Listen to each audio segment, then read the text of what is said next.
the ultimate cold plunge. And in this build, I'm going to tell you how I created it out of an ordinary chest freezer.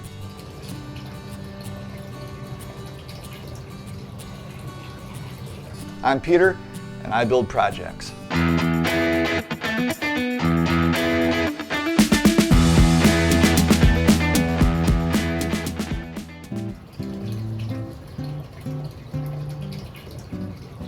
I found a 14 cubic foot freezer on sale for a good price, and it looked like a great unit on the outside, but the inside was a different story. The walls and the floor were really soft, they dented if you just pushed on them. When I pressed against the floor with a screwdriver, it slid all the way through to the floor. This is definitely not going to be strong enough. So, after a brief freak out, I decided I may as well make this a learning experience, and I'll try and figure out where the coils are. I'll peel the skin away. You can see the coils. If I'm going to drill through the sides of the freezer, and that's my plan, I'll need to avoid these. But first of all, I need to get another freezer. This Frigidaire model should work a lot better. It's more expensive. However, it was on sale because of some scratches on the top. Okay, let's get started. The freezer will have to hold a lot of weight, so I cut some support boards.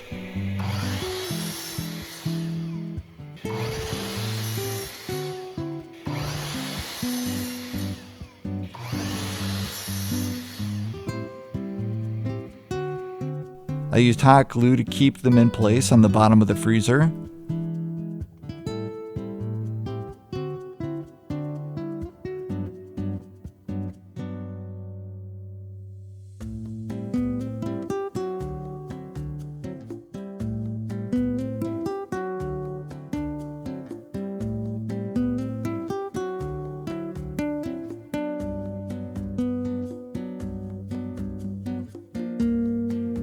Then I turn the freezer on to the coldest setting.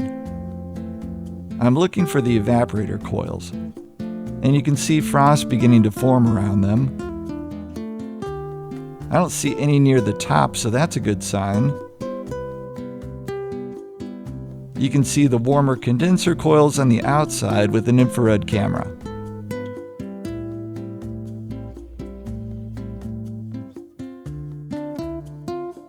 It looks like I could drill through the bottom, but I'd rather go through the sides.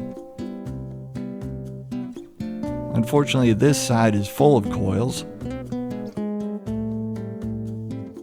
but I think I can go through the back side here next to these coils, and up here between the hinge and the cord.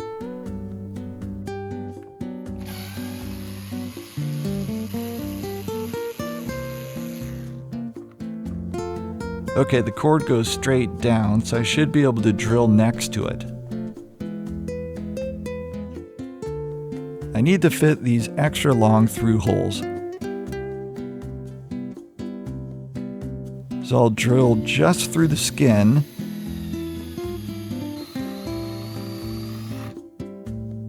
Pry away the metal and carefully check that no coils are in the path, because if I cut a coil, then the freezer's ruined.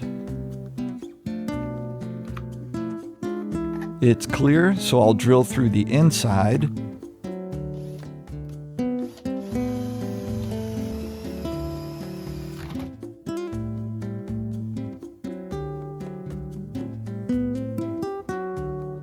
So far, so good.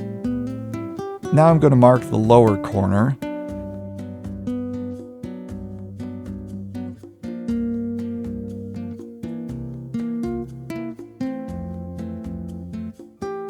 I'm going to gently cut away the skin and check for coils.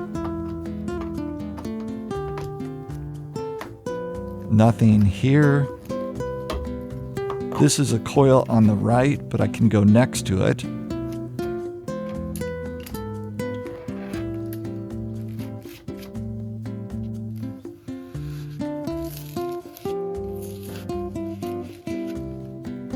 And I've got a clear path.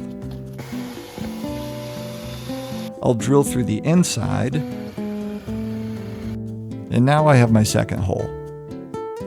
Next, I'll seal the seams with Sikaflex nautical sealant. I was expecting white sealant, but black will be fine. I'm going to paint over it anyway, and I guess it's easier to see now.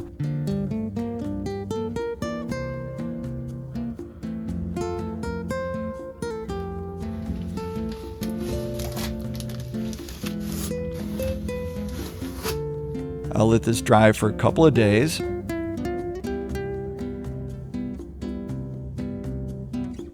I'll use non-toxic pond armor to paint the insides of the freezer, and the color sky blue. The epoxy paint is mixed in a 1:2 ratio.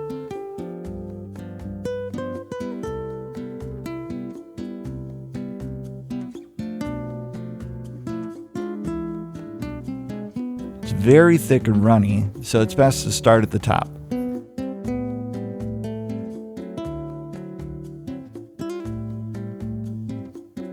After letting a rough coat dry, I added the through holes, a ring of sealant, and I tapped the lower one into place. I added a piece of plexiglass in back and tightened the through hole securely.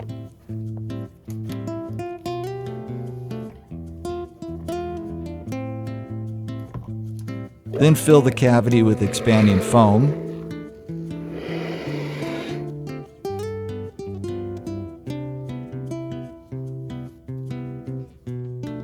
I just used white caulk for the top through hole because it won't be submerged.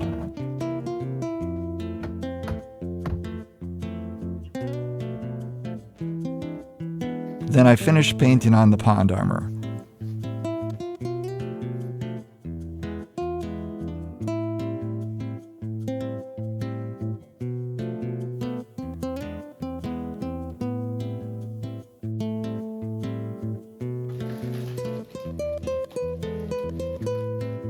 I'm going to add blue-gray color chips to the bottom for some texture to prevent slipping.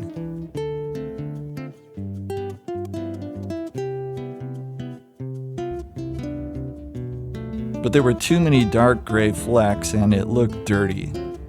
So I separated an assortment of only the blue and the white chips. I painted over the floor again and sprinkled on the lighter chips. Much better.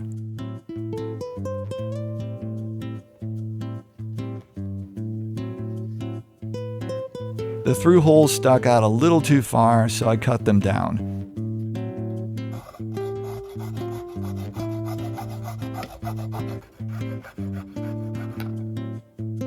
Chiseled off the threads.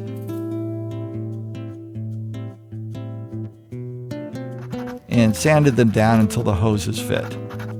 This will allow the freezer to sit closer to the wall.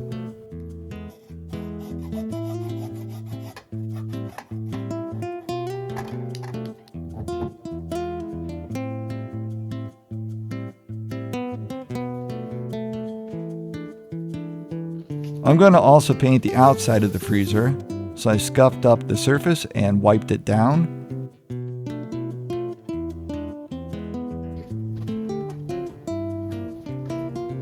I'm using a textured paint that will be durable and match the rustic room that the freezer will go in.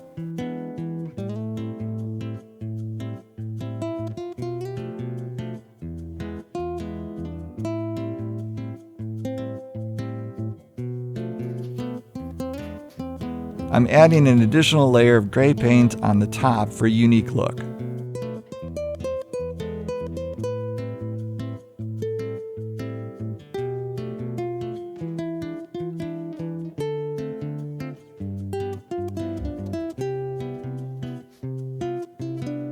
After trying several pumps, this is the best one I have found at a good price.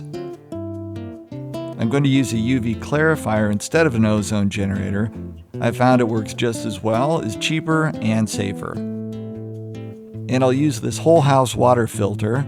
Simple paper filters work best and last the longest before getting clogged up. The water from the cold plunge will be pumped to the UV clarifier where bacteria and undesirable stuff is neutralized. Then the filter captures all the junk, and clean water returns to the cold plunge. I'm also going to add a drain hose with a valve to empty the cold plunge.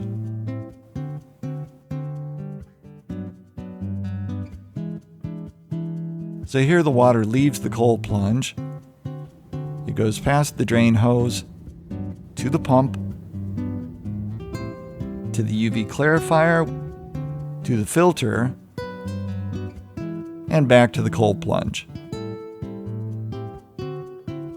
Now we'll turn on the pump and see what happens.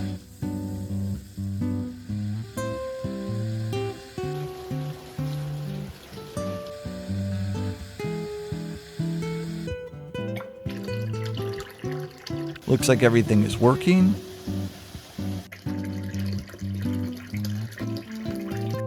I can drain the cold plunge by turning the valve, and it empties out. Now let's look at the cold plunge final setup.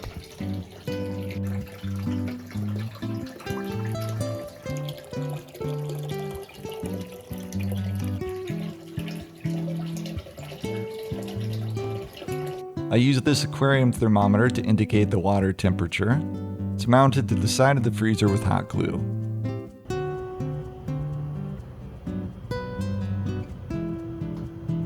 I use smart plugs as timers and controls. The UV clarifier and pump run together on one. I run them continuously except when the cold plunge is being used. And the freezer is on a separate smart plug. It only runs a few hours each night and after each use. When I'm ready to use the cold plunge, I click on this smart switch, then the room lights turn on along with an overhead heater, and the power to the freezer, pump, and UV clarifier shuts off. When I'm done using the cold plunge, I turn off the smart switch, then the room lights and overhead heater turn off, the pump and UV clarifier turn on, and the freezer runs for an hour to cool it back down. I used cedar pallet wood to build the raised decking and step. On the opposite side is an infrared sauna.